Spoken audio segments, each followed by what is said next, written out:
Bonjour chers élèves, je me nomme Keta Amadou, chargé des cours de physique.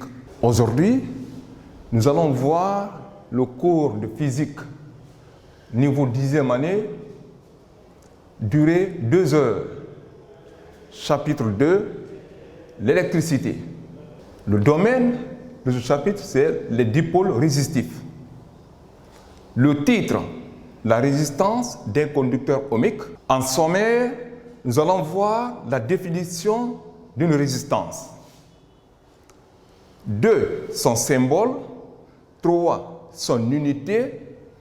Et 4, l'étude de la résistance. Alors, sans plus tarder, vous avez vu la définition de l'électricité dans les classes antérieures. En 7e année, 8e année. Qui peut me définir l'électricité? Bien, l'électricité est une branche de la physique qui étudie le déplacement des électrons dans les conducteurs. Exemple d'un conducteur, les métaux. Le fer, le cuivre, l'aluminium sont des conducteurs. Alors, les dipôles résistifs. Qui parle de dipôle? Quand vous prenez le mot dans son contexte, di veut dire deux. Pôle veut dire borne. Donc, dipôle, c'est un composant, n'est-ce pas, qui a 2 bornes. Résistif, pourquoi résistif? Parce que ce dipôle résiste, n'est-ce pas, au passage du courant électrique. Le titre de la leçon, nous allons voir la résistance d'un conducteur ohmique. Mais avant de définir la résistance, nous allons faire des petites expériences.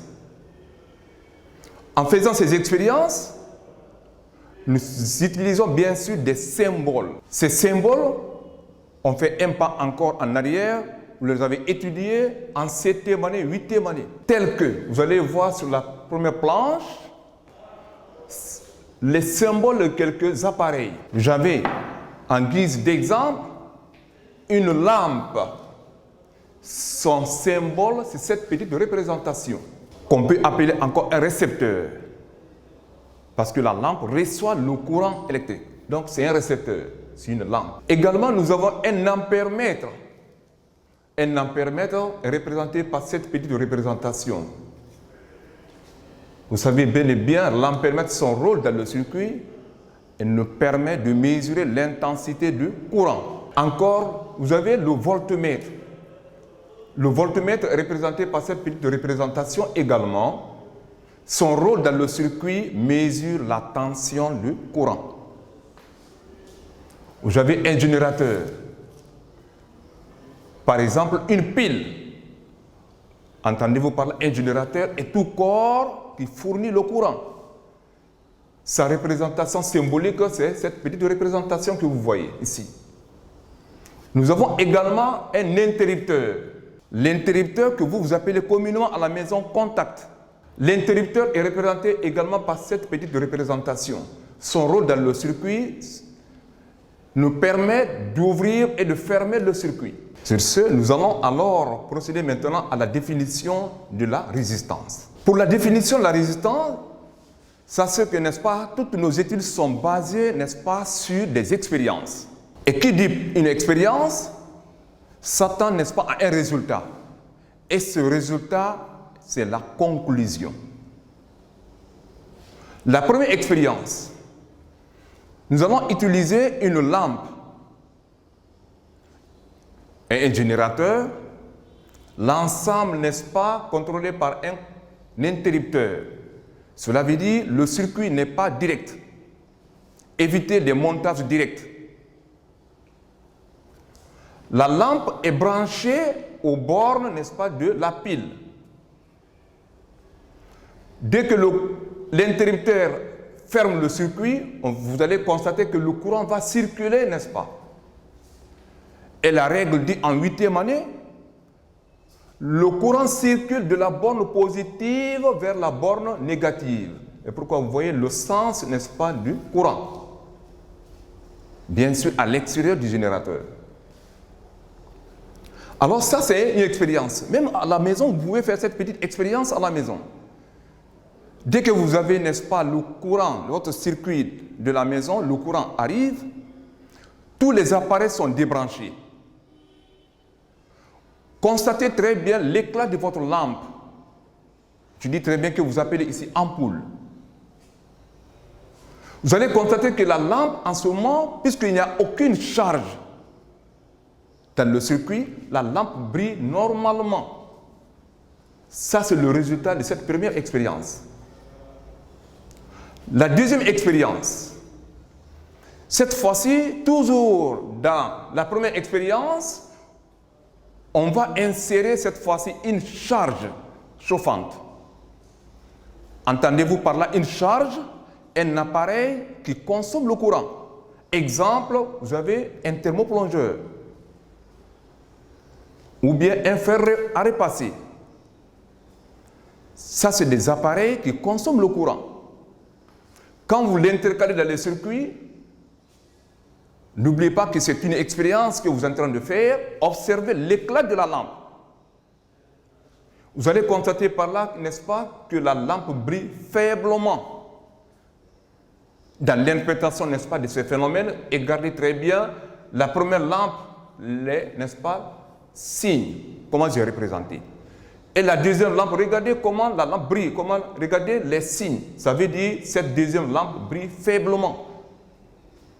Pourquoi cette lampe brille faiblement? Simplement parce qu'il y a une charge qui a modifié l'intensité du courant. Retenez par là le mot modifier.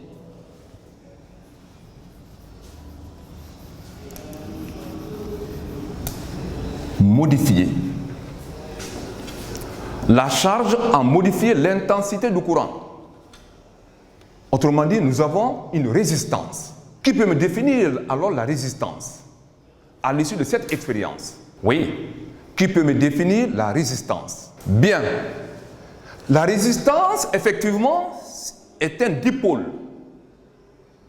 qui permet de modifier l'intensité du courant dans un circuit. Ça, c'est la définition. Retenez ça une fois pour toutes. Après la définition, nous allons alors aborder son symbole. Le symbole, quand vous regardez par exemple la planche numéro 2, vous allez voir le symbole de la résistance. C'est cette petite représentation, un petit cylindre. Mais d'après sa projection, ça nous donne un petit rectangle muni ici de 2 bornes. A et B. À l'intérieur, nous mettons la lettre R. Cette représentation nous donne ici le symbole, n'est-ce pas, de la résistance. Désormais, toutes les résistances sont représentées par ce symbole. L'unité de mesure de la résistance. Dans le système international, la résistance est mesurée en ohms. Son symbole, c'est cette petite représentation. Ohm. Ça, c'est l'unité de mesure de la résistance. La résistance est mesurée en ohms. Mais on peut utiliser encore les autres unités, c'est-à-dire les multiples de ohms, tels que vous avez, n'est-ce pas, le kilo-ohm. Le kilo-ohm. Bien sûr, 1 kilo-ohm nous donne 10 puissance 3 ohms. Ce sont les unités les plus utilisées. Ohm, dans le système international, elles sont multiples qui est le kilo-ohm. 1 kilo-ohm qui est égal à 10 puissance 3 ohms. En quatrième point, nous allons étudier, n'est-ce pas, la résistance. Étude de la résistance. Pour étudier la résistance, supposons que maintenant nous connaissons le symbole de la résistance. Nous allons utiliser ici un schéma expérimental qui nous permet de mesurer la résistance. Ce schéma comporte un générateur variable. C'est ce symbole que vous voyez comme ça ici. Nous avons également la résistance à étudier. Donc cette résistance est branchée aux bornes du générateur. Comme nous venons de dire au départ, en rappel quelques appareils, nous avons ici un voltmètre. Le voltmètre, nous l'avons dit, mesure la tension, n'est-ce pas, du courant.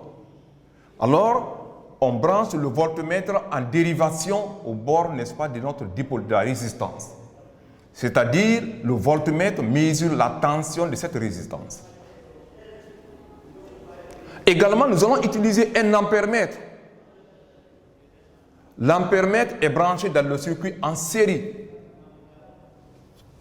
qui mesure l'intensité du courant. Et toujours, nous avons un interrupteur qui sert à ouvrir et à fermer le circuit. Vous allez constater que quand le circuit est ouvert, il n'y a aucun courant qui circule. Par conséquent, l'ampèremètre va indiquer 0 ampère et le voltmètre va indiquer 0 volt. Alors, nous fermons l'interrupteur. Par conséquent, le courant va commencer à circuler de la borne positive vers la borne négative, comme nous venons de l'indiquer ici sur les schémas précédents. C'est un générateur variable qui cherche à varier l'intensité du courant. Cela veut dire, à chaque valeur, n'est-ce pas, de l'intensité correspond, n'est-ce pas, à une nouvelle valeur de la tension. C'est une expérience. On va essayer de récolter ces valeurs dans un tableau, comme nous appelons ici, tableau expérimental. Ce tableau qui est là représente, n'est-ce pas, ces valeurs. Vous allez voir, lorsque l'intensité est égale à 0 ampère, la tension est égale à 0 volt. Également, le générateur étant variable, dès que ça varie l'intensité, l'ampèremètre indique une nouvelle valeur qui est égale à, par exemple, 0,06 ampères, et nous obtenons la tension égale à 1 volt. Vous variez encore le générateur. Vous allez obtenir une nouvelle valeur de l'intensité du courant qui est égale à 0,12 ampères. Et le voltmètre va indiquer une nouvelle valeur qui est égale à 2 volts. Ainsi de suite, 0,18 ampères, par exemple, le voltmètre indique 3 volts. 0,24 ampères, le voltmètre indique 4 volts. Nous essayons de représenter, n'est-ce pas, ces valeurs sur un plan orthonormé. Donc, la tension et l'intensité forment ici un couple de coordonnées IV. Sur l'axe des axes, par exemple, nous allons placer l'intensité, mais cette fois-ci en milliampères. Pour mieux représenter ces valeurs, nous allons les convertir en milliampères. Et sur l'axe des Y, nous allons représenter, n'est-ce pas, la tension en volts. Bien sûr, utilisons l'échelle. Par exemple, une division qui correspond à 30 milliampères sur l'axe des intensités. Pour mieux représenter, n'est-ce pas, les valeurs, je dis très bien l'échelle, une division correspond à 30 milliampères. Lorsque l'intensité est égale à 0, la tension est égale à 0. Ça, c'est un point, n'est-ce pas, de départ, qui correspond à l'origine, n'est-ce pas, de repère. On dit que l'échelle, c'est 30. Vous allez voir 0,06 multiplié par 30 milliampères, vous allez obtenir, n'est-ce pas, 60 milliampères. Alors, nous aurons 60 qui correspond à 1 volt, c'est-à-dire 60 milliampères qui correspond à 1 volt. Vous allez voir 120 milliampères qui correspond ici à 2 volts. Alors, ces points ont pour coordonnées, n'est-ce pas, je viens de le dire, IV, c'est-à-dire l'intensité du courant et la tension. On va essayer maintenant de tracer la caractéristique. Vous allez voir, cette caractéristique passe sur les points des coordonnées IV. Et cette caractéristique, n'est-ce pas, est une droite passant par l'origine des coordonnées. Par conséquent, nous constatons en faisant le rapport la tension U sur l'intensité I, ces valeurs que vous avez, la tension 1 divisé par exemple 0,06, vous obtenez une valeur, n'est-ce pas, constante. Donc ce rapport est constant. Puisque ce rapport est constant, cette constante représente la valeur de la résistance. Autrement dit, U sur I est égal à R. D'où la loi d'Ohm. Énoncé.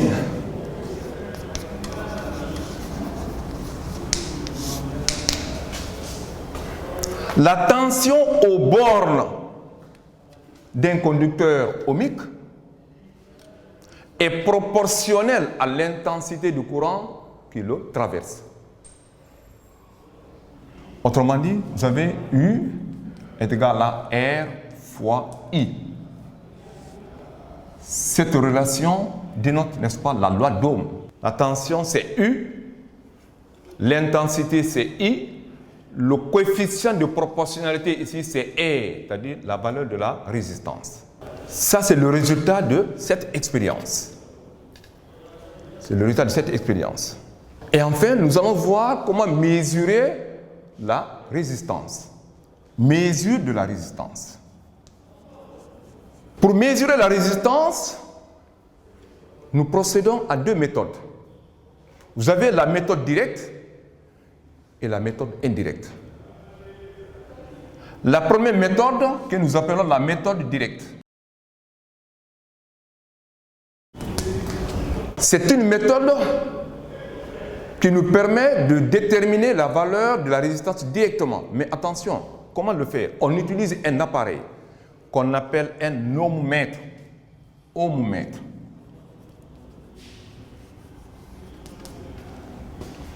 Un appareil qu'on appelle ohmomètre.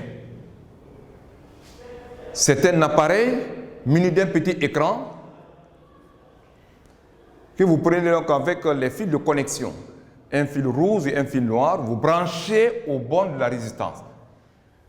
Mais attention, quand vous voulez mesurer la résistance, retirez-la dans le circuit. Vous mesurez, n'est-ce pas, la résistance à l'état libre. Alors vous branchez l'ohmètre aux bornes de la résistance A et B. Vous allez automatiquement voir la valeur de la résistance va s'afficher sur le petit écran. Ça, c'est la méthode directe.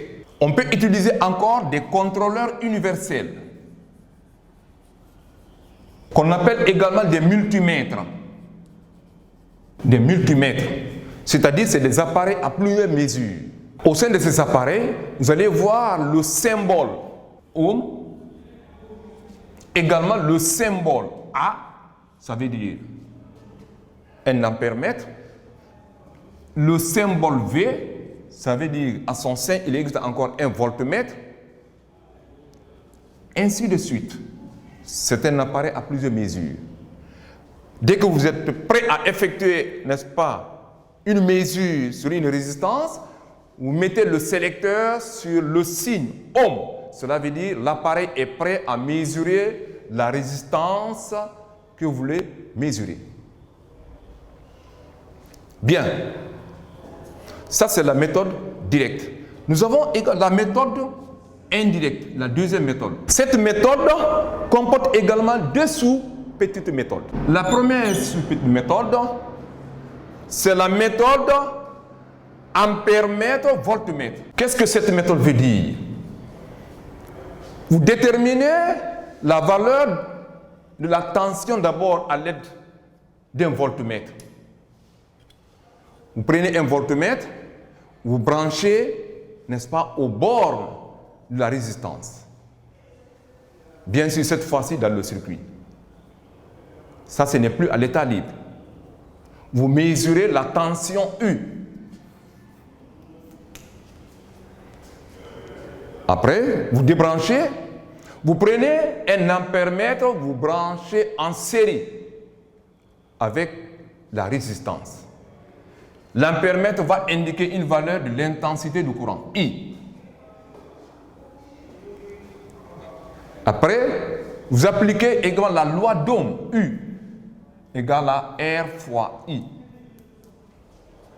Et vous tirez, n'est-ce pas, la résistance. R qui est égal à U sur I. Après ces calculs, vous avez la valeur de la résistance. Ça, c'est la méthode, n'est-ce pas, la première méthode indirecte. La deuxième méthode indirecte concerne ici la méthode de code de couleur. Vous constatez ici les résistances, c'est des petits cylindres sur lesquels sont peints des anneaux de couleur. Exemple, quand vous voyez ce composant comporte, n'est-ce pas, des couleurs. D'après le code, bien sûr, entendez-vous par là, c'est un code qu'on utilise. Alors, le code dit, il faut savoir lire les couleurs, sens 1. Deuxièmement, il faut savoir les numéroter. La couleur numéro 1, c'est cette couleur qui est plus proche de l'une des extrémités de la résistance. Vous allez voir entre cette couleur et cette autre couleur, cette couleur qui est plus proche de l'une des extrémités de la résistance. Donc, la couleur va porter, n'est-ce pas, la valeur numéro 1. Après, numéro 2, numéro 3 et enfin, la couleur numéro 4. Dès que vous connaissez les couleurs, alors vous déterminez la valeur de la résistance. R est égal. La règle dit, n'est-ce pas, la première couleur indique la première valeur significative en ohm. La deuxième couleur indique, n'est-ce pas, la deuxième valeur significative en ohm. La troisième couleur indique le nombre de zéros qu'il faut ajouter à côté des deux premières couleurs. Toujours des valeurs significatives en ohm. Et la quatrième couleur indique la tolérance. Chaque couleur a une valeur. Noir, c'est 0. Ainsi de suite, 1, 2, 3, 4, 5, 6, 7, 8, 9. Ce sont les valeurs de ces couleurs d'après le code. Chers élèves, voilà la fin donc du cours. Si vous avez donc des questions à ce sujet, je suis entièrement à votre disposition. Je vous remercie.